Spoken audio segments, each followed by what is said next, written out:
आप सब लोगों को मेरा प्रणाम। विजन की जो मंथली करंट अफेयर की सीरीज़ चल रही है जून 2020 की, उसमें हम लोग आज डिस्कस करेंगे इंटरनेशनल रिलेशंस के पांचों टॉपिक। पॉलिटी वाला पूरा हो चुका था।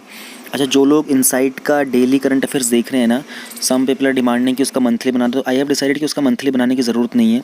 वही डेली की प्लेलिस्ट है और डेली करंट न्यूज़ की वही उसका मंथली में आता है। कोई न्यूज़ ऊपर नीचे नहीं होती है, एक अल्फ़ाबेट भी ऊपर नीचे नहीं होता है।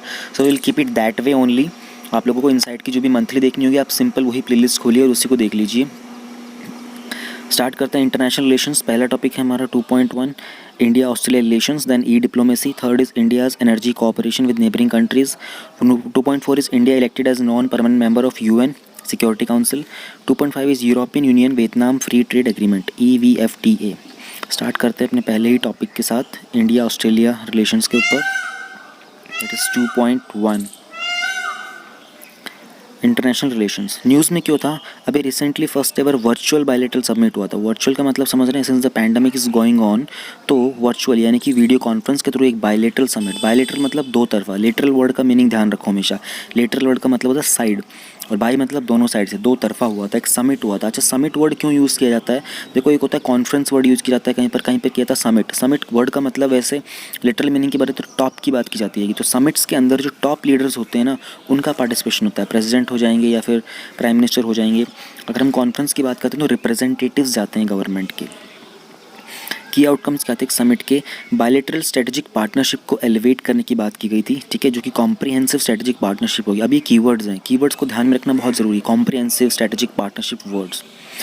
2+2 का जो एंगेजमेंट है उसको लेवल ऑफ फॉरेन और डिफेंस मिनिस्टर के ऊपर होता है। इंडिया का यूएस और जापान के साथ भी चलता है, यहाँ पर नीचे लिखा भी हुआ है। इंडिया का यूएस और जापान के यूएस के साथ जो रिसेंटली हुआ था वो आप मुझे कमेंट पे मेंशन करके बताइए, जिसमें सुषमा स्वराज उस टाइम पर इन्वॉल्व थी, ठीक है। सेक्रेटरी लेवल से ये होता है, ठीक है, जहाँ पर स्ट्रेटेजिक डिस्कशंस किए जाएंगे और ये हर 2 साल होंगे, ठीक है। MOU का मतलब होता है मेमोरेंडम ऑफ अंडरस्टैंडिंग। बेसिकली एक डॉक्यूमेंट होता है, ठीक है, उसके 2 कॉपीज़ बनती हैं। दोनों कॉपीज़ में सब कुछ बिल्कुल सेम होता है। दोनों कॉपीज़ में दोनों ही अथॉरिटी के सिग्नेचर होते हैं, और एक कॉपी जैसे इंडिया रखेगी और एक कॉपी रखेगी ऑस्ट्रेलिया, तो इसको बोलते हैं MOU। तो माइनिंग और प्रोसेसिंग जो होता है उसका क्रिटिकल और स्ट्रेटेजिक मिनरल्स के रिगार्डिंग उस फील्ड के ऊपर कोऑपरेट करने के लिए एक MOU साइन हुआ था। Mutual logistic support agreement. Logistic आप समझते हैं सामान वगैरह हो गया, उसमें कुछ भी हो सकता है लॉजिस्टिक, किसी भी चीज़ का। मिलिट्री का लॉजिस्टिक हो गया, इंडस्ट्रियल लॉजिस्टिक्स हो गया, प्रोडक्शन का हो गया, logistics is anything. Joint declaration होगा मैरीटाइम कोऑपरेशन के ऊपर इंडो पैसिफिक रीजन के अंदर। अब इंडो पैसिफिक रीजन के अंदर रिसेंटली पता चला होगा आप लोगों को कि जो मालाबार एक्सरसाइज है उसमें इंडिया है, यूएस है, जापान है, उसमें यूएस को ऐड करने की बात की जा रही है। तो अभी तक वो ट्राई लेटरल थी, 3 साइड से थी, अब उसको क्वाड लेटरल बनाया जा रहा है, यानी कि 4 उसमें कंट्रीज़ को ऐड किया जाएगा। तो इंडो पैसिफिक रीजन के अंदर वो इंडिया, ऑस्ट्रेलिया, जापान और यूएस मिलकर नेवल एक्सरसाइज करेंगे।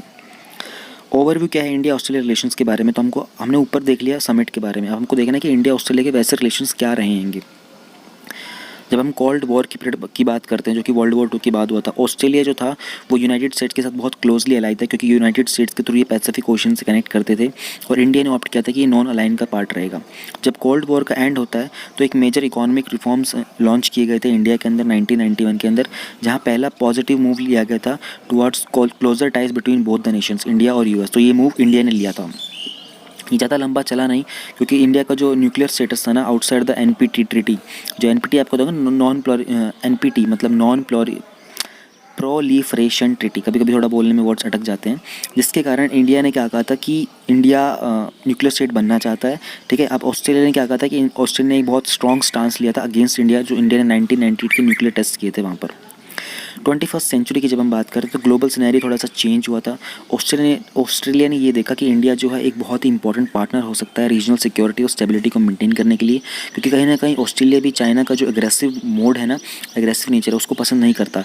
तो ऑस्ट्रेलिया ने डिसाइड किया कि क्यों ना इंडिया के साथ अच्छे रिलेशन बनाए जाए, इंडिया भी हमारी हेल्प कर सकता है चाइना को थोड़ा सा कंट्रोल करने में। फिर अपग्रेडेशन होता है दोनों की बायलैटरल रिलेशनशिप का, ठीक है। फिर एक स्ट्रेटेजिक पार्टनरशिप बन के आती है कि जिसमें एक जॉइंट डिक्लेरेशन होता है सिक्योरिटी कोऑपरेशन के ऊपर 2009 के अंदर। तो ये थोड़ा बैकग्राउंड था। बैकग्राउंड के अंदर में एक बार देख लेते हैं इकोनॉमिक रिलेशन हमारे कैसे हैं, फिर हमारा डिफेंस और सिक्योरिटी का कोऑपरेशन क्या है, साइंस एंड टेक में क्या है, ग्लोबल में क्या है, पीपल टू पीपल क्या है। कुछ कंसर्न्स भी थे, वो भी हम लोग यहाँ पर देखेंगे।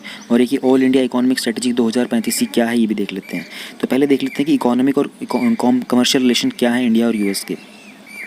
बायलैटरल गुड्स और सर्विसेज का ट्रेड जो है दोनों के अंदर वो 30.3 बिलियन US डॉलर था 2018-19 में, और ये थोड़ा सा टू वे इन्वेस्टमेंट जो था वो 30.7 US डॉलर था 2018 में।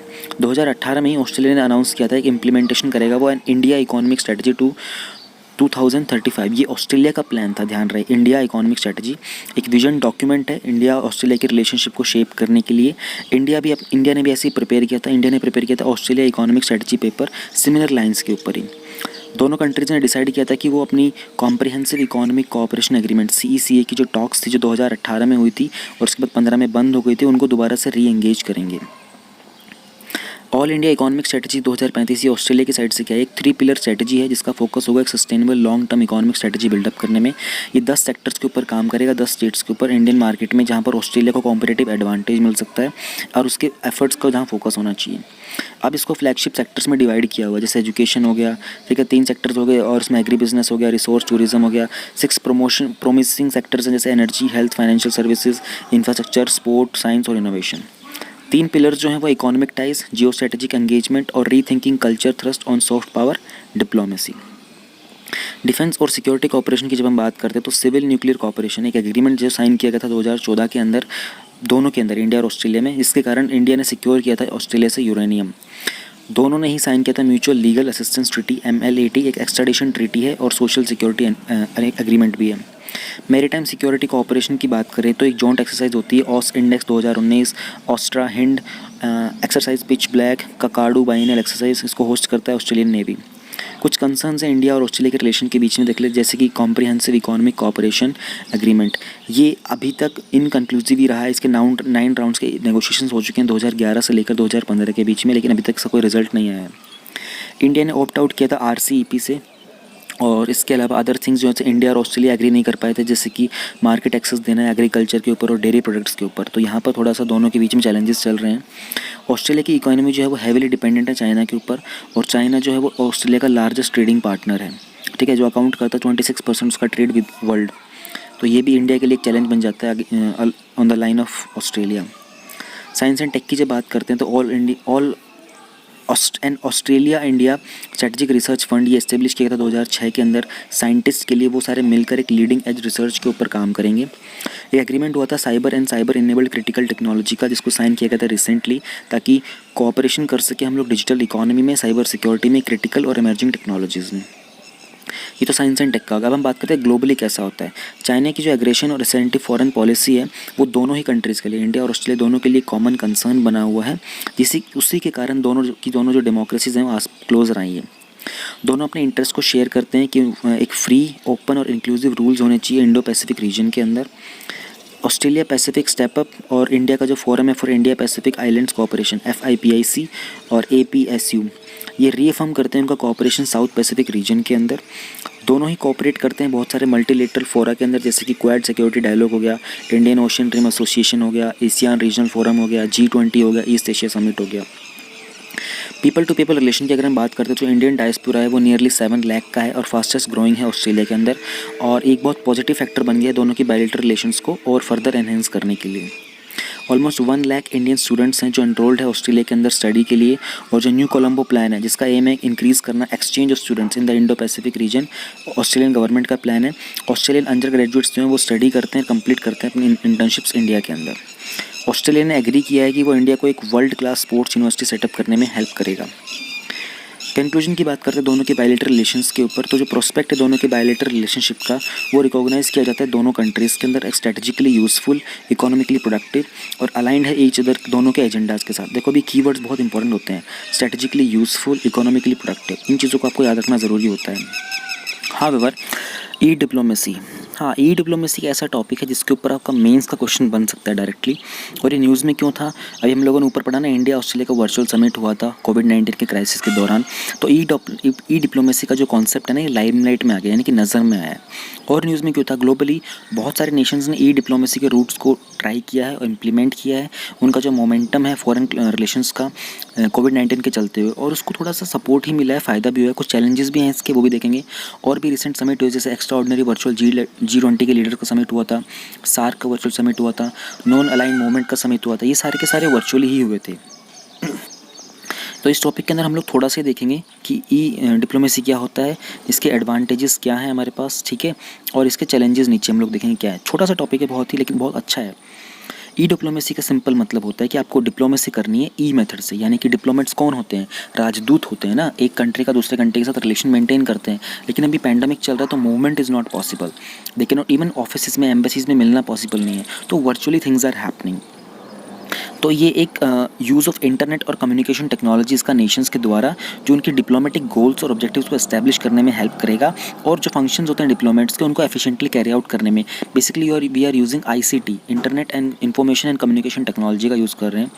अब इन फंक्शंस में क्या कुछ होता है, रिप्रेजेंटेशन करना, promotion of the home nation, अपने होम नेशन को दूसरी कंट्री में प्रमोट करना, ठीक है, जो भी बायलैटरल और मल्टीलेटरल रिलेशंस होते हैं उन सबको एस्टैब्लिश करना, कॉन्सुलर सर्विसेज प्रोवाइड करना, सोशल एंगेजमेंट करना। ई डिप्लोमेसी के एडवांटेजेस क्या हैं? It is a continuum of diplomacy and physical safety in extra ordinary situations, ठीक है। मतलब का क्या है, क्राइसिस के टाइम पर, जैसे कि ऑनगोइंग पैंडमिक चल रहा है, ई डिप्लोमेसी मिटिगेट कर रहा है। मिटिगेट करने का मतलब मैं बार बार बताता हूँ, किसी भी चीज़ की गंभीरता को कम करना है, मतलब होता है मिटिगेट करना। तो फिजिकल कॉन्टैक्ट है लीडर्स के बीच में, और उनकी सेफ्टी को इंश्योर करना, ठीक है, उनके डिप्लोमेटिक टॉक्स को प्रोग्रेसिव बनाना। इकोनॉमिकली प्रूडेंट कैसे है सकता है ये, बहुत huge amount of national money को सेव करता है, क्योंकि कॉस्टली ट्रैवल्स बच जाते हैं, लेविश इवेंट्स के अंदर जो इन्वेस्टमेंट फंडिंग करनी होती है वो बच जाती है। देखो डिप्लोमेटिक लेवल के ऊपर ना बहुत हैवी अमाउंट में पैसा खर्च हो रहा होता है। अगर आप कभी आप आईएएस बनते हो या फिर आप आईएफएस बनते हो, IFS Indian foreign service officer की सैलरी ही बहुत ज़्यादा होती है।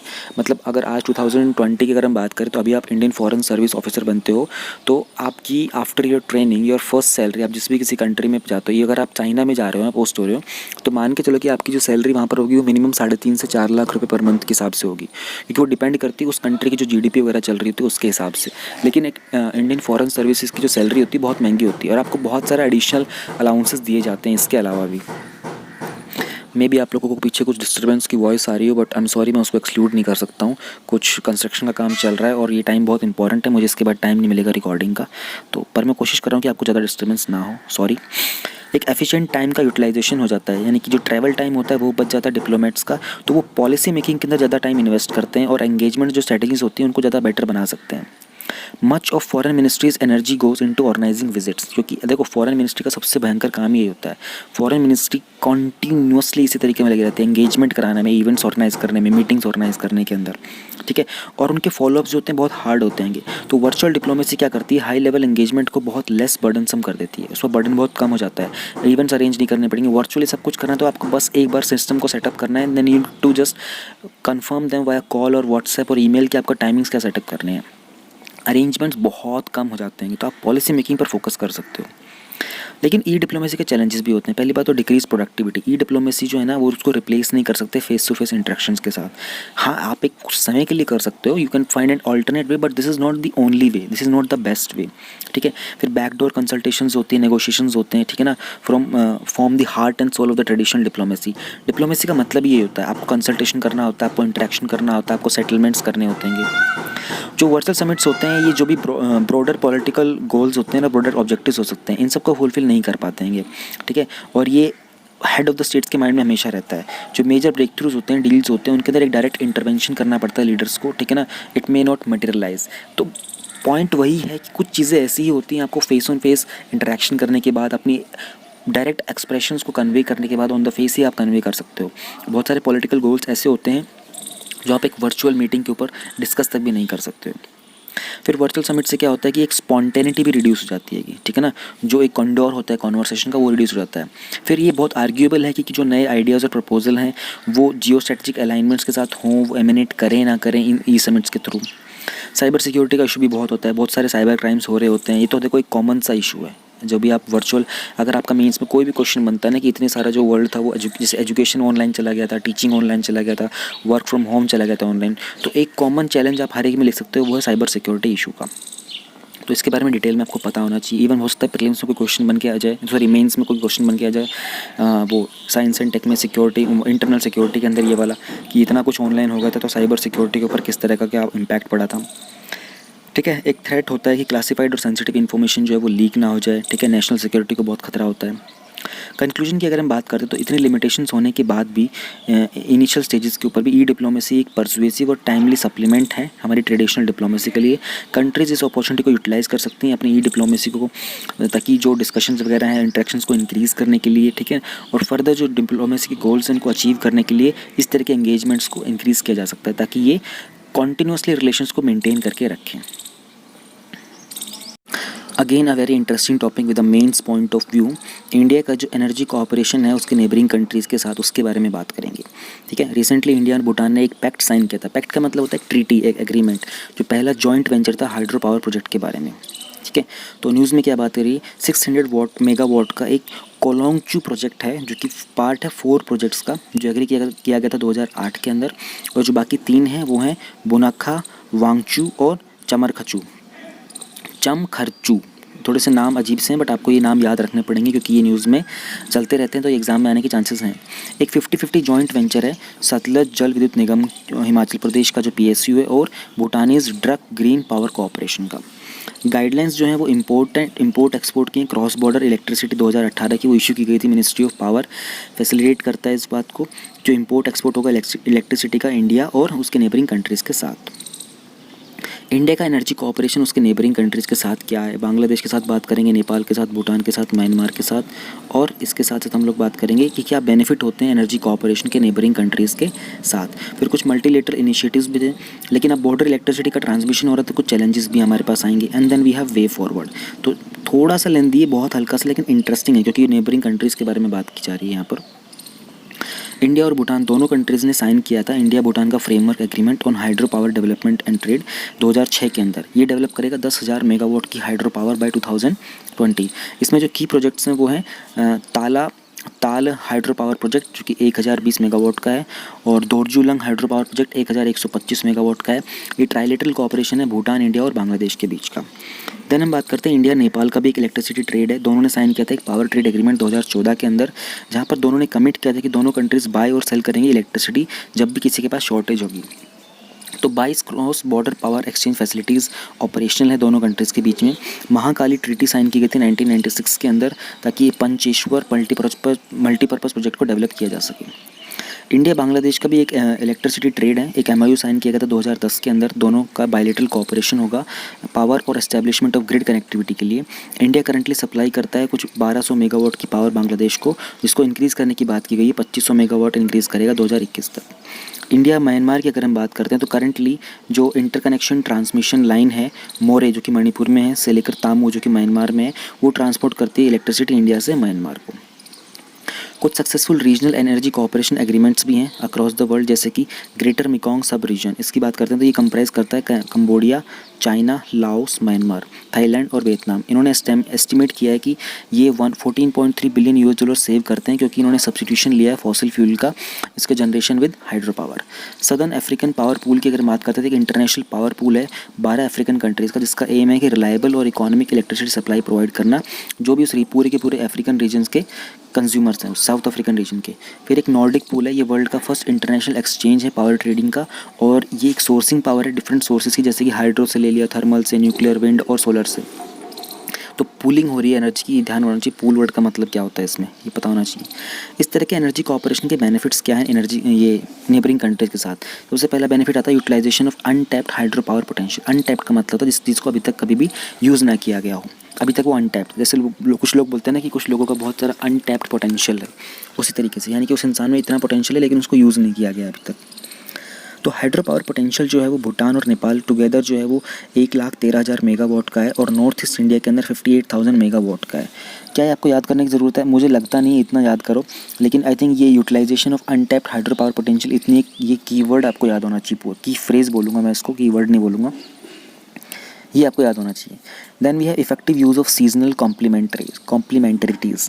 जो विंटर होती है ना, जो रिवर्स का जो वाटर होता है वो ड्राई हो जाता है, तो भूटान और नेपाल उस टाइम पर इलेक्ट्रिसिटी इंपोर्ट करते हैं इंडिया से। बाकी अदर रिन्यूएबल रिसोर्सेज है ना वो लेस पोटेंट होते हैं, जैसे कि सोलर एनर्जी हो गया मानसून के टाइम पर इंडिया में। तो हाइड्रो पावर को हार्नेस करने से क्या होता है कि हेल्प हो जाती है, जो भी रिक्वायरमेंट डिमांड होती है ना उस टाइम पीरियड की, वो सारी की सारी हम मीट कर सकते हैं। Then we have reduce dependency on fossil fuel. इस तरह के पोटेंशियल जो होता है हाइड्रो पावर का, अगर उसको हम हार्नेस करते हैं तो हमारी जो डिपेंडेंसी होती है फॉसिल फ्यूल के ऊपर इलेक्ट्रिसिटी को जनरेट करने की, वो रिड्यूस हो जाती है। ये एस्टिमेट किया जाता है कि India alone 35,000 megawatt of coal fire power plants construct कर सकता है, कि कंस्ट्रक्ट करेगा 2015 से 2040 के पीरियड के अंदर। और ये जो पोटेंशियल है क्रॉस बॉर्डर इलेक्ट्रिसिटी ट्रेड का, ये इफेक्टिवली एक्सप्लॉइट होगा। अगर हम बात करते हैं एनवायरमेंटल बेनिफिट्स के बारे में, तो ये एस्टिमेट किया गया है कि इंडिया अपना 6.5% पावर को रिड्यूस कर सकता है CO2 एमिशंस के रिगार्डिंग 2015 से 2040 के पीरियड के अंदर, अगर वो उसका पोटेंशियल है क्रॉस बॉर्डर इलेक्ट्रिसिटी ट्रेड का, वो इफेक्टिवली एक्सप्लॉइट होता है। तो ये 2 पॉइंट्स काफ़ी इंपॉर्टेंट है 2015 से 2040 के जो टारगेट्स हैं हमारे यहाँ पर। फिर हम बात करते हैं बेनिफिट में, ये इन्वेस्टमेंट अपॉर्चुनिटीज़ क्रिएट करता है। जैसे कि क्रॉस बॉर्डर जब इंटरकनेक्टेड सिस्टम्स होते हैं तो उसके कारण क्या होती है कि जो भी एग्जिस्टिंग जनरेशन होती है, ट्रांसमिशन और डिस्ट्रीब्यूशन होती है नेटवर्क की अक्रॉस द कंट्रीज़, उसके अंदर एक स्ट्रेंथनिंग आती है, उसको पावर मिलती है। इससे एक सब्सटेंशियल इन्वेस्टमेंट की अपॉर्चुनिटीज़ क्रिएट होती है जहाँ पर प्राइवेट सेक्टर भी पार्टिसिपेट कर सकता है। इकोनॉमिक और फाइनेंशियल गेंस क्या होते हैं, तो एक स्टेबल इलेक्ट्रिसिटी सप्लाई प्रोवाइड करने से जो कंज्यूमर्स होते हैं अक्रॉस द बॉर्डर्स, वहाँ पर इंडस्ट्रियल और कमर्शियल एक्टिविटीज़ प्रमोट होती हैं, जिसके कारण सिग्निफिकेंट इकोनॉमिक गेंस तो होते ही हैं।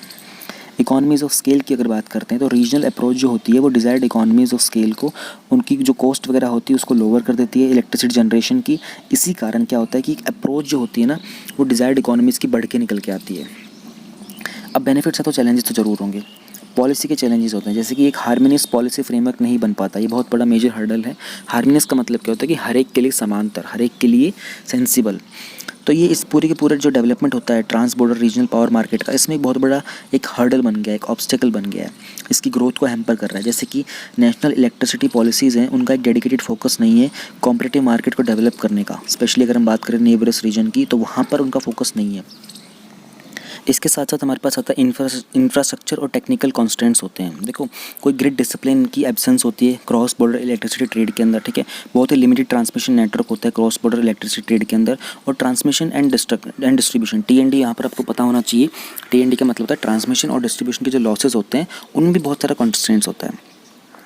पॉलिसी चैलेंज भी आता है, इंफ्रास्ट्रक्चर चैलेंज भी आता है, तो पॉलिटिकल चैलेंज भी आएगा, इन्वेस्टमेंट चैलेंज भी आएगा। पॉलिटिकल स्टेबिलिटी और नेशनल सिक्योरिटी जो है, ये बहुत मेजर कॉज ऑफ कंसर्न्स होते हैं टैरिफ फिक्सेशन के लिए। किस तरह का टैरिफ फिक्स करना है, पॉलिटिकल चेंज होता है, कोई गवर्नमेंट बोलती है हम इतना करेंगे, दूसरी गवर्नमेंट बोलती है हम इतना कम कर देंगे, वहाँ पर फिर मिनिस्ट्री को लॉस हो रहा होता है, पावर जनरेशन को लॉस हो रहा होता है। ये कुछ कंसर्न हो रहे होते हैं हर बार, इसमें पॉलिटिकल बैकलैश लगते हैं। इसलिए जो यूनिफॉर्म टैरिफ होता है इलेक्ट्रिसिटी ट्रेड का, ये चैलेंजिंग टास्क होता है। फिर इन्वेस्टमेंट चैलेंज आता है, फाइनेंशियल कॉन्स्टेंट्स आते हैं। जो पुअर फाइनेंशियल कंडीशन चल रही होती है ना स्टेट ऑन यूटिलिटीज़ की, और जो इन्वेस्टमेंट्स होती है उसको पंप अप किया रहता है प्राइवेट सेक्टर के द्वारा, ठीक है, जिसका एम्फोसिस होता है फॉरेन डायरेक्ट इन्वेस्टमेंट्स के ऊपर, जो डेवलप करता है हाइड्रो पावर प्रोजेक्ट्स को। देखो, आपको रिसेंटली पता होगा, मैंने एक वीडियो इसी में बनाई थी विजन की मंथली कंपाइलेशन में, जो हम लोगों ने रिसेंटली FDI की जो पॉलिसीज़ चेंज की थी ना नेबरिंग कंट्रीज़ के लिए। तो अब ये देखो, ये चैलेंज यहाँ पर बन गया ना इन्वेस्टमेंट वाला। FDI की पहले तो आया करती थी कि ऑटोमेटिक रूट से, अब वो रेगुलर रूट से आया करेंगी। यानी कि रेगुलर रूट का मतलब कि हर एक जो नेबरिंग कंट्रीज़ है इंडिया का, उसकी हर एक जो FDI आएगी वो पूरी की पूरी गवर्नमेंट के थ्रू होकर आएगी। उसमें टाइम भी लगेगा, उसमें उसकी ज़्यादा स्क्रूटनी भी होगी। तो ये एक चैलेंज बन जाता है अब। तो मैंने देखो, हम लोगों ने इस दोनों पॉइंट को कनेक्ट कर दिया। जो FDI पॉलिसी का चेंज हुआ था रिसेंटली, उसको हम लोगों ने यहाँ पर ये जो एनर्जी एफिशिएंसी का जो शेयरिंग होती है, क्रॉस बॉर्डर जो इलेक्ट्रिसिटी शेयरिंग होती है, उसमें भी चैलेंज बन गया वो। इस तरीके से आपको करंट अफेयर कनेक्ट करने आने चाहिए। फिर वे फॉरवर्ड की बात करते तो एक एनर्जी की अवेलेबिलिटी को इंश्योर करना और उसका इफेक्टिव यूज़ करना क्रॉस बॉर्डर इलेक्ट्रिसिटी ट्रांसमिशन का, इसमें एक हार्मोनियस पॉलिसी फ्रेमवर्क की रिक्वायरमेंट होती है, ठीक है। क्रॉस बॉर्डरिंग कमेटी को स्टेयर करना, ठीक है, कमेटी जो होती है मतलब इंडिया की कमेटी, उनकी कमेटी, इन दोनों को एक हार्मोनियस वे के अंदर स्टीयर करना, इनको डायरेक्शन देना, ठीक है, और इंडिपेंडेंट मल्टीलेटरल रेगुलेटरी बॉडी का एस्टेब्लिशमेंट करना। ये सब करने से हमको इन चीज़ों में फ़ायदे मिलेंगे। जो चैलेंजेस हमारे, इन सबको हम ओवरकम कर सकते हैं। जो भी अवेलेबल हाइड्रो पावर का पोटेंशियल है इस पूरे रीजन के अंदर, उस पूरे को एक्सप्लॉइट करना, ठीक है, और एक प्राइवेट इन्वेस्टमेंट करना, ये सब प्रमोट किए जाने चाहिए। कैसे? FDI के थ्रू। और ज़्यादा फाइनेंशियल असिस्टेंस प्रोवाइड की जानी चाहिए MFI के थ्रू, ये जो मल्टीलेटरल फाइनेंशियल इंस्टीट्यूशंस होते हैं ना, इनके थ्रू। एक कॉमन प्लेटफॉर्म होता है ना, वो फॉर्म करने की ज़रूरत है ताकि पीरियोडिक नॉलेज एक्सचेंज कर सकें। कहाँ पर? किसके द्वारा? पॉलिसी मेकर्स के द्वारा, रेगुलेटर्स के द्वारा, सब्जेक्ट मैटर एक्सपर्ट्स जो होते हैं, रिसर्च इंस्टीट्यूशंस होते हैं, सिविल सोसाइटी ऑर्गेनाइजेशंस होती हैं, इन सब के थ्रू एक कॉमन प्लेटफॉर्म को एस्टेब्लिश करने की ज़रूरत है। Now we have India elected non permanent member of the UN security council. एक बड़ी न्यूज़ है, रिसेंट की न्यूज़ है, ये प्रीलिम स्पेसिफिक बहुत पॉइंट हो जाती है, क्योंकि मेंस में मुझे लगता नहीं कि डायरेक्ट इससे क्वेश्चन बन के आएगा। तो पहले तो ये जान लो, इंडिया को अभी भी इलेक्ट किया गया था नॉन परमानेंट मेंबर यूएन के सिक्योरिटी काउंसिल का। 2 साल के लिए चूज़ किए जाते हैं non permanent member. UN security council के 5 परमानेंट मेंबर हैं हमेशा से ही, यूएस, चाइना, यूके, रशिया और फ्रांस। इनके पास होती है वीटो पावर। वीटो पावर मुझे आपको समझाने की ज़रूरत नहीं, वीटो पावर होता है मर्जी की पावर होती है। ये मेरी मर्जी है भाई, मैं जो करना चाहूँ मैं कर सकता हूँ, ठीक है। और कुछ पावर होती है लिमिटेड। इसमें कोई मतलब अगर मान लो कि 4 लोगों ने किसी चीज़ के लिए हाँ कर दिया, लेकिन फ्रांस क्या बोलता है कि नहीं मैं तो मना करूँगा, तो यहाँ पर आप ये नहीं कह सकते कि मेजॉरिटी ने हाँ कर दी तो आपको मानना पड़ेगा। नहीं, फ्रांस के पास एक वीटो पावर है, अगर वो एग्री नहीं करेगा तो नहीं करेगा, उसके ऊपर कोई लाइबिलिटी नहीं, कोई ऑब्लिगेशन नहीं है। 5 ये होते हैं। अच्छा, ये पाँचों को ही परमानेंट का वो स्टेटस क्यों मिला हुआ है ये आपको पता होना चाहिए। पाँचों कंट्रीज़ वो थे जब यूएनएससी बना था, इनके पाँचों के पास, इन्होंने अपने आप को न्यूक्लियर पावर स्टेट डिक्लेयर किया हुआ था, इनके पास न्यूक्लियर पावर थी, ठीक है। तो ये सिक्योरिटी काउंसिल के पाँचों परमानेंट मेंबर बन गए थे। Then we have 10 non permanent members, ठीक है। अब ये जो नॉन परमानेंट मेंबर्स आते हैं, जैसे अफ्रीका से आते हैं, एशिया से आते हैं, Latin America, Caribbean, western Europe से, ईस्टर्न यूरोप के साथ China, France, Russia, UK, US, तो हमारे 5 हो ही गए। तो टोटल 15 का टेबल बनता है ये। हर साल जनरल असेंबली के अंदर 5 नॉन परमानेंट मेंबर जो होते हैं, ये 2 ईयर के टर्म के लिए मतलब each year general assembly elect करती है 5 नॉन परमानेंट मेंबर्स को, ठीक है। अभी जो भी 5 नॉन परमानेंट मेंबर्स है उसमें इस बार जो इंडिया भी इलेक्ट हुआ है, ठीक है, ये 2 ईयर के टर्म के लिए होते हैं, 2/3 मेजॉरिटी से होते हैं। एक रिटायरिंग मेंबर जो होता है वो एलिजिबल नहीं होता, इमीडिएट री इलेक्शन नहीं हो सकता। यानी कि अगर इंडिया अब बन गया है, अब 2 साल के लिए इंडिया रहेगा, तो इंडिया जब रिटायर करेगा तो जस्ट आफ्टर नहीं बनेगा, इंडिया को बीच में एक गैप लेना पड़ेगा, उसके बाद दोबारा री इलेक्ट किया जा सकता है। इलेक्शन जो होता है एक सीक्रेट बैलेट के थ्रू होता है, ठीक है, और इसमें कोई नॉमिनेशंस नहीं होता। जो 10 परमानेंट की सीट्स जो होती हैं वो रीजनल बेसिस के ऊपर डिस्ट्रीब्यूट की जाती हैं, और हमारे पास 5 होती हैं अफ्रीकन एशियन से, 2 होती हैं लैटिन अमेरिकन स्टेट से, 2 होती हैं वेस्टर्न यूरोप और अदर स्टेट से, और 1 होती है ईस्टर्न यूरोपियन स्टेट से। इतना बेसिक आपको यूएनएससी के बारे में पता होना चाहिए। बहुत कॉमन है, आप अगर बहुत टाइम से तैयारी कर रहे हो आपको एनीवे पता ही होगा, पर फिर भी मैंने रिवाइज़ करवा दिया। India the only endorse candidate है एशिया पैसिफिक स्टेट्स की तरफ से। इसने 184 वोट्स जीते थे 192 बैलेट में से जो कास्ट हुए थे इलेक्शन में। इंडिया का जो 2 ईयर का टर्म है नॉन परमानेंट मेंबर का, ये स्टार्ट होगा 1 जनवरी 2021 से, ठीक है। ये इंडिया का 8th टर्म होगा as non permanent member of UNSC. इससे पहले इंडिया कब कब इलेक्ट किया गया था ये आपको पता होना चाहिए, क्योंकि इंडिया स्पेसिफिक है तो ये पता होना चाहिए। और यूएनएससी के ऊपर इंडिया का बहुत पंगा है, इंडिया यहाँ से जंप करके यहाँ परमानेंट मेंबर की सीट चाहता है, तो हर बार चाइना ही है जो इसको ऑब्स्टेट कर देता है, अदरवाइज़ इंडिया अब तक परमानेंट मेंबर बन चुका होता। और भी बहुत सारे इश्यूज़ होते हैं, लेकिन चाइना बहुत अगेंस्ट है इसके। US is supporting this thing, France is supporting this thing, Russia कहीं ना कहीं करता है ये सपोर्ट, लेकिन कहीं ना कहीं रशिया का चाइना का ट्रेड बहुत स्ट्रॉन्ग है, तो चाइना रशिया को भी बाद में अगर ज़रूरत पड़ी तो मोल्ड कर लेगा। तो 1950 से 51, 67, 68, 72, 73, 77, 78, 84, 85, 91, 92, और जो मोस्ट रिसेंट था इससे पहले, अभी से पहले, वो 11-12 में था। ये आपको पता होना चाहिए। इंडिया के साथ साथ आयरलैंड, मैक्सिको, नॉर्वे, ये इन्होंने भी सिक्योरिटी काउंसिल के इलेक्शन जीते हैं नॉन परमानेंट मेंबरशिप के लिए। इंडिया की जो प्रायोरिटीज़ हैं यूएनएससी के ऊपर, उसके ऊपर एक नज़र जान लेते हैं। जो इलेक्शन कैंपेन हुआ था यूएनएससी का, उसमें मिनिस्ट्री ऑफ एक्सटर्नल अफेयर्स ने लॉन्च किया था एक ब्रोशर जो आउटलाइन करता है इंडिया की प्रायोरिटीज़। इसके अकॉर्डिंग इंडिया गाइड करेगा 5 प्रायोरिटीज़ को, ठीक है, जो कि ओवरआर्काइंग करेगा। किसकी जो थीम है नॉर्म्स की फुल फॉर्म आपको पता होना चाहिए, new orientation for a reformed multilateral system. इस प्रायोरिटीज़ में क्या कुछ आता है ध्यान रहे। देखो पहले तो ऊपर के टॉपिक बताता हूँ। New opportunities for progress, effective response to the international terrorism, यानी कि हम प्रोग्रेस के ऊपर बात करेंगे, नई अपॉर्चुनिटीज़ पे हम लोग इंटरनेशनल टेररिज्म के ऊपर बात करेंगे। हम मल्टीलेटरल सिस्टम को रिफॉर्म करने की बात करेंगे। कॉम्प्रिहेंसिव अप्रोच होगा हमारा इंटरनेशनल पीस और सिक्योरिटी के लिए। हम प्रमोट करेंगे technology with human touch and as a driver of solutions. अब इसको थोड़ा सा डीपली देख सकते हैं। हाँ, ये अपने आप में एक मेंस का क्वेश्चन बन सकता है कि इंडिया किस तरीके से अपनी 5 प्रायोरिटीज़ पे काम करेगा, यहाँ बन सकता है। मुझे लग रहा था कि इसमें मेंस का क्वेश्चन नहीं बनेगा, पर ये टॉपिक देखकर, यहाँ पर नॉर्म्स को देखकर आई कैन से कि ऐसे टॉपिक बन जाते हैं। जब हम बात करते हैं न्यू अपॉर्चुनिटीज़ फॉर प्रोग्रेस की, तो एक रूल अबाइडिंग डेमोक्रेसी इंडिया है जो कि, और एक पॉजिटिव कंट्रीब्यूटर है जो ग्लोबल कॉमन सिक्योरिटीज़ के होते हैं। तो इंडिया कंस्ट्रक्टिवली काम करेगा अपने पार्टनर्स के साथ, किस लिए, to bring innovative and inclusive solutions, development को फोस्टर करने के लिए। फोस्टर करने का मतलब क्या होता है, एनहेंस करने के लिए, इंक्रीज़ करने के लिए, बिल्ड करने के लिए। एंड देन वी हैव एक नए पैराडाइम को शेप देने के लिए विमेन और यूथ का ग्रेटर इन्वॉल्वमेंट करना, ठीक है। फिर आता है कोहेरेंट, प्रैग्मेटिक, निम्बल और इफेक्टिव प्लेटफॉर्म, किसके लिए, ताकि एक सस्टेनेबल पीस और एक rapidly shifting global security landscape को कोलैबोरेशन मिले, ठीक है, वहाँ पर काम करना। देखो ये बहुत ही स्ट्रॉन्ग कीवर्ड्स हैं, ठीक है। ये चीज़ें एकदम से ऐसे याद भी रहने वाली नहीं है, पर मैं कहूँगा कि इनको एक इस पार्ट की ना मतलब ये जितना ये रीजन होगा ना, ये इंडिया के जो ये 4-5 एफर्ट्स होंगे, इनका थोड़ा स्क्रीनशॉट लेके ना इसको अलग से सेव कर लेना। इवन अगर आप इस क्वेश्चन में यूज़ भी नहीं भी कर पाओगे ना, काफ़ी अच्छे हैं इंडिया की अपॉर्चुनिटीज़, इंडिया का विजन क्या हो सकता है वर्ल्ड के लिए, उस सबको ध्यान में रखते हो आप ये किसी भी दूसरे क्वेश्चन में भी यूज़ कर सकते हो। तो एक इंपॉर्टेंट पार्ट है ये, इसलिए मैं कहूँगा इसका स्क्रीनशॉट अलग से लेके रख लेना प्लीज़। एक इफेक्टिव रिस्पॉन्स होगा इंटरनेशनल टेररिज्म को लेकर, ठीक है। इंडिया परस्यू करना चाहता है एक बहुत ही कंक्रीट और रिजल्ट ओरिएंटेड एक्शन, ठीक है, जो इस काउंसिल के द्वारा एम किया जाएगा। अब एड्रेस करेगा जो भी आईसीटी का अब्यूज़ होता है ना टेररिस्ट के द्वारा। आईसीटी क्या होता है? इंफॉर्मेशन कम्युनिकेशन टेक्नोलॉजी, ठीक है। जो उनके जो नेक्सस होता है स्पॉन्सर्स के साथ, उनके कौन कौन उनको स्पॉन्सर कर रहा है, ठीक है, उनका जो ट्रांसलेशनल ऑर्गेनाइज क्रिमिनल एंटिटीज़ होते हैं, उन सबको डिसरप्ट करने का प्लान है इंडिया का। मतलब इंडिया ऐसा एम करेगा। Stemming the flow of terror finance. Next is strengthening normative and operative frameworks for greater coordination with other multilateral forums. इसमें कुछ एक्सप्लेन करने जैसा मुझे कुछ लग ही नहीं रहा है, ठीक है। इंडिया का बेसिकली विजन सा लग रहा है, बट मैं बार बार इस पर फोकस करना चाह रहा हूँ कि ये बहुत इंपॉर्टेंट डॉक्यूमेंट है यहाँ पर। रिफॉर्म करना मल्टीलेटरल सिस्टम को, एक वाइड स्प्रेड कंसर्न होगा जो कि इनएडिक्वेसी है एग्जिस्टिंग मल्टीलेटरल सिस्टम इंस्टीट्यूशंस की, वहाँ पर रिजल्ट्स को डिलीवर करना, जो भी नए चैलेंजेस आ सकते हैं उन सबको फेस करना, उन सबके ऊपर काम करना, ठीक है। अब हम कोविड-19 एरा के अंदर चल रहे हैं, तो जो मल्टीलेटरलिज्म है उसको रिफॉर्म करना, क्योंकि पोस्ट कोविड एरा जो है वो बहुत डिफरेंट है, जिसे हम न्यू चेंज का नाम भी दे रहे हैं। एक अब इसमें चीज़ में कनेक्ट होती है हमारा यहाँ पे आत्मनिर्भर भारत वाला जो कॉन्सेप्ट है, सेल्फ रिलायंट इंडिया वाला, वो भी यहाँ पर कनेक्ट होता है।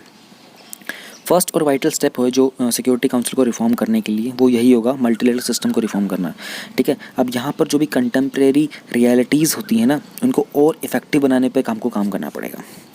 Now comes an a comprehensive approach to the international peace and security. Comprehensive का मतलब समझते हो बहुत विस्तार से, ठीक है। इंडिया का जो विजन है इंटरनेशनल पीस एंड सिक्योरिटी का, उसको गाइड करता है हमारा dialogue and cooperation, mutual respect और commitment to international law. Streamline करना यूएन का जो पीस कीपिंग है, जो एक ओवरड्यू टास्क है, उसको पूरे को स्ट्रीमलाइन करना, उसमें ग्रेटर क्लैरिटी हो, उसमें डायरेक्शन अच्छी हो, उसमें प्रोफेशनलिज्म हो यूएन के पीस कीपिंग ऑपरेशंस के अंदर, ये सब इंश्योर करना। Promoting technology with human touch as a driver of solutions. India encourage करेगा अपनी पार्टनरशिप्स, ताकि जो भी टेक्नोलॉजिकल इनोवेशन के जो बेनिफिट्स होते हैं उन सबको हार्नेस किया जा सके। ह्यूमन सफरिंग को रिड्यूस करना चाहते हैं, ईज़ ऑफ लिविंग को एनहेंस करना चाहते हैं, और रेजिलिएंट कम्युनिटीज़ को बिल्ड करने की इच्छा है। इंडिया परस्यू करेगा अपनी इन प्रायोरिटीज़ को 5S के थ्रू। बहुत इंपॉर्टेंट, पहले हम लोगों ने बात की थी नॉर्म्स की, ठीक है, NORMS, न्यू और orientation for a reformed multilateral system approach, and now we are talking about 5S approach, ठीक है। सम्मान, संवाद, सम्मान मतलब रिस्पेक्ट, संवाद मतलब डायलॉग, सहयोग मतलब कोऑपरेशन, एस से शांति मतलब पीस, और समृद्धि मतलब prosperity. Very very very crucial for prelims point of view. Even mains में तुमने कहीं पुटअप भी कर दिया ना, इंडिया का जो विजन है इकोनॉमी में भी आ सकता है, ग्लोबलाइजेशन के टॉपिक में आ सकता है, इंटरनेशनल रिलेशन में आ सकता है। ये इतना से चीज़ें लिख देते हो ना, ये बहुत हैवी होती है, बहुत हैवी होती है, याद हो जाना चाहिए आपको ये वैसे ही सुनते सुनते। Now we have the last topic of international relations, European Union Vietnam free trade agreement EVFTA। News में क्यों है? जो वियतनाम की नेशनल असेंबली है उन्होंने रेटिफाई किया है European Union Vietnam free trade agreement को और EU Vietnam investment protection agreement को, ठीक है। अब paving the way for it to take affect. Paving the way का मतलब होता है कि अब इसको आगे रास्ता दे दिया है ताकि ये रेटिफाई होकर आगे ये इम्प्लीमेंट हो सके। न्यूज़ में और कुछ किया है, EVFTA second free trade agreement है EU का और एशियन कंट्री का सिंगापुर के बाद, ठीक है। अब ये एबॉलिश कर देगा 99% जो कस्टम्स और ड्यूटीज़ हैं, सारे के सारे जो ब्यूरोक्रेटिक हर्डल्स होते हैं, ठीक है, उन सबको एलिमिनेट कर देगा, एंड रेगुलेटरी स्टैंडर्ड्स होते हैं उन सब के अलाइन करेगा, जो कि गुड्स होते हैं स्पेशली कार्स हो गए, मेडिसिन हो गए, और एक ईजियर मार्केट एक्सेस मिलेगा, ठीक है, यूरोपियन और वियतनामीज कंपनीज़ को, ठीक है। ये पहला फ्री ट्रेड एग्रीमेंट है जो साइन किया गया है ग्लोबली जो कोविड-19 का पेंडेमिक है उसके बाद में, और इसका जो रिज़ल्ट है ये इसलिए है क्योंकि एक डिसरप्शन हुआ था सप्लाई चेन्स का। इसी कारण इन लोगों को करना पड़ा कि एक फ्री ट्रेड एग्रीमेंट सेटअप करते हैं ताकि इकोनॉमी इसको रिवाइव करने में भी थोड़ी सी हेल्प मिल जाए। Here we are talking about two things, ठीक है, EVFTA और EVIPA दोनों के बारे में। तो EVIP क्या, ये भी एक फ्री ट्रेड एग्रीमेंट का ही पार्ट है EU और वियतनाम के बीच में, जिसका सिंपल सा एम है कि इन्वेस्टर्स को प्रोटेक्ट करना और इन्वेस्टमेंट्स को भी प्रोटेक्ट करना एक होस्ट कंट्री के अंदर। बहुत सारे सेगमेंट्स के अंदर इंडिया क्लोजली कॉम्पीट करता है वियतनाम को। सिंस जब वियतनाम में साइन किया FTA तो इंडिया एक बहुत मेजर इम्पैक्ट फेस करेगा उन सेगमेंट्स के अंदर एक पीरियड ऑफ टाइम तक। कैसे होगा इम्पैक्ट वो देख लेते हैं। इंडिया के ऊपर जो इम्पैक्ट होने वाला है हमारा, डोमेस्टिक इंडस्ट्रीज़ के ऊपर बहुत सारे सेक्टर्स में इसका इम्पैक्ट हो, जैसे कि जो एपरल सेक्टर होता है, एपरल का मतलब समझते हो ना, पहनने वाले कपड़े वगैरह का। इंडिया को ज़रूरत है कि वो 9% पे करेगा EU के अंदर, ठीक है, वाइल वियतनाम जो है उसमें कोई ड्यूटी पे नहीं करेगा। सिमिलरली जो इम्पैक्ट होंगे वो देखे जाएंगे फुटवेयर के अंदर भी और फिशिंग में भी। अब शिफ्ट होती इन्वेस्टमेंट्स के अंदर। वियतनाम ऐसे इमर्ज होकर आया एक प्रेफर डेस्टिनेशन है बहुत सारी फॉरेन कंपनीज़ का जो एशिया में इन्वेस्टमेंट करना चाहती हैं, क्योंकि एशिया के अंदर जो लेबर कॉस्ट होती है ना वो बहुत लो होती है। तो जो रिसेंट रिपोर्ट आई थी जापानीज़ इन्वेस्टमेंट बैंक की अकॉर्डिंग, तो आउट ऑफ 56 कंपनी जो रिलोकेट होंगी आउट ऑफ चाइना अप्रैल 2018 से 2019 में, 26 ने डिसाइड किया है कि वो अपना जो बेस है वो वियतनाम में बनाएंगे। और EVIPA के अकॉर्डिंग जो वियतनाम है ये बहुत अट्रैक्ट कर रहा है बहुत सारे इन्वेस्टमेंट्स को जो चाइना से मूव आउट कर रहे हैं, पर्टिकुलरली वो जो EU के साथ भी अपना मार्केट शेयर करते हैं। और coupling with the other FTAs, European producers जो हैं वो इन्वेस्ट कर सकते हैं वियतनाम के अंदर। फ्रॉम देयर वो एक्सपोर्ट कर सकते हैं बहुत सारे मार्केट्स के अंदर बियॉन्ड एशिया पैसिफिक के अंदर, जैसे कि मार्केट हो गया चाइना हो गया, क्योंकि चाइना और वियतनाम जो हैं they are also going to be part of a major FTA free trade agreement through. इनका एक फोर्थ कमिंग है regional comprehensive economic partnership RCEP, जिसने इंडिया ने पुल आउट कर लिया था। जब इंडिया के साथ ये चैलेंज है भी तो इंडिया क्या कर सकता है, वे फॉरवर्ड के अंदर देखते हैं। Concluding India EU FTA, India और यूरोपियन यूनियन का जो फ्री ट्रेड एग्रीमेंट है वो उसको कंक्लूड करने की ज़रूरत है, जो कि अभी तक 2007 से अब तक स्टॉल पे चल रहा है। एक फ्री ट्रेड एग्रीमेंट अगला बिग स्टेप हो सकता है। जब हम लोगों ने 1991 के अंदर लिबरलाइजेशन की बात की थी, और अब जो हमारा टारगेट है $5 ट्रिलियन US इकोनॉमी को रीच करने का, उसके अंदर एक फ्री ट्रेड एग्रीमेंट EU के साथ होना एक बहुत बड़ा स्टेप हो सकता है। Then come the labour reforms. Vietnam already ratify कर चुका है 6 of the 8 international labour organisation के स्टैंडर्ड्स को। इंडिया भी इस तरह के labour reforms as soon as possible implement करता है, ताकि जो भी फ्री ट्रेड एग्रीमेंट के पोटेंशियल्स हैं उन सबको इंडिया में रियलाइज़ किया जा सके। आप लोगों को मैंने पहले भी पढ़ा है कि इंडिया ने लेबर लॉज के ऊपर बहुत सारी चीज़ें कर रखी हैं ऑलरेडी, लेकिन पेंडेमिक ने बहुत सारी चीज़ों को अगेन डिसरप्ट कर दिया था। अब इंडिया द मोमेंट हम लोग अनलॉकिंग कर रहे हैं, पेंडेमिक से बाहर निकल रहे हैं, उसके बाद हम लोगों को दोबारा से लेबर लॉज के ऊपर काम करने की ज़रूरत है। बिल्कुल रिसेंट में हम लोगों ने कंज्यूमर प्रोटेक्शन एक्ट को बात की है, वो भी लागू हो चुका है, तो उसके बारे में ज़रूर पढ़िएगा। 1986 वाले को रिप्लेस करके हम लोगों ने 2019 का जो कंज्यूमर प्रोटेक्शन एक्ट है उसमें बहुत सारे मेजर चेंजेस किए हैं। मैंने बिल्कुल रिसेंटली इनसाइट के डेली करंट अफेयर्स में उसको पढ़ाया है। फिर क्वालिटी स्टैंडर्ड्स की अगर हम बात करते हैं तो बेस्ट वे फॉरवर्ड जो है शॉर्ट टर्म के लिए वो होगा कि कंपैरेटिव स्टडी करना, ठीक है। जो नॉन टैरिफ मेजर्स होते हैं जैसे कि क्वालिटी स्टैंडर्ड वगैरह हो गए, इन सब के ऊपर काम करना। कमोडिटी स्पेसिफिक एग्रीमेंट्स, कमोडिटी का वर्ड का मतलब क्या होता है कि क्वालिटी वाली कमर्शियल प्रोडक्ट को बोलते हैं कमोडिटी, ठीक है। अगर हम बात करते हैं लॉन्ग टर्म की तो कमोडिटी का फोकस ट्रेड एग्रीमेंट होना चाहिए। जो भी हम ट्रेड में एग्रीमेंट कर रहे हैं उसका फोकस कमोडिटी के ऊपर होना चाहिए। ये एक सॉल्यूशन हो सकता है wherein a post facto analysis must be done to analyze whether the free trade agreement brought the anticipated effect in the exposed of the said community or not। Basically analysis करो, post facto analysis करो, ताकि ये पता चले कि जिस commodity को ध्यान में रखते हुए हम लोगों ने इस तरह के फ्री ट्रेड एग्रीमेंट की बात कर रहे हैं, क्या उससे कोई बेनिफिट होने वाला है या नहीं है। क्योंकि मे बी अगर EU का मार्केट हमारे लिए स्ट्रॉन्ग ना हुआ, क्या हम लोग सिर्फ ऐसा नहीं कर सकते, हम अफ्रीकन मार्केट को, हम मिडल ईस्ट के मार्केट को, हम अमेरिकन मार्केट को, इन सबको भी हम ट्रेड टारगेट कर सकते हैं। तो कमोडिटी स्पेसिफिक एग्रीमेंट्स होना बहुत ज़रूरी है। कहाँ पर उस कमोडिटी की नीड है, कहाँ पर उस कमोडिटी का प्रोडक्शन ज़्यादा है, तो क्या पता किसी चीज़ का प्रोडक्शन इंडिया में काफ़ी कॉस्टली हो, लेकिन फिर भी आपने फ्री ट्रेड एग्रीमेंट कर रखा है, लेकिन वो कंट्री जो है वो चीज़ इंडिया से ड्रॉ कर ही नहीं रही है। वो कंट्री उसी प्रोडक्ट को किसी दूसरी कंट्री से ड्रॉ कर रही है जहाँ पर उस कमोडिटी का प्रोडक्शन बहुत ही लो है। तो इन सब चीज़ों को ध्यान में रखते हुए हम लोग आगे बढ़ सकते हैं। दैट्स इट, यहाँ पे कंक्लूड करते हैं। इनसाइट के डेली करंट अफेयर्स को मैंने आपको बता दिया कि मंथली वाला मैं उसी सीरीज़ को मेंटेन रखूँगा।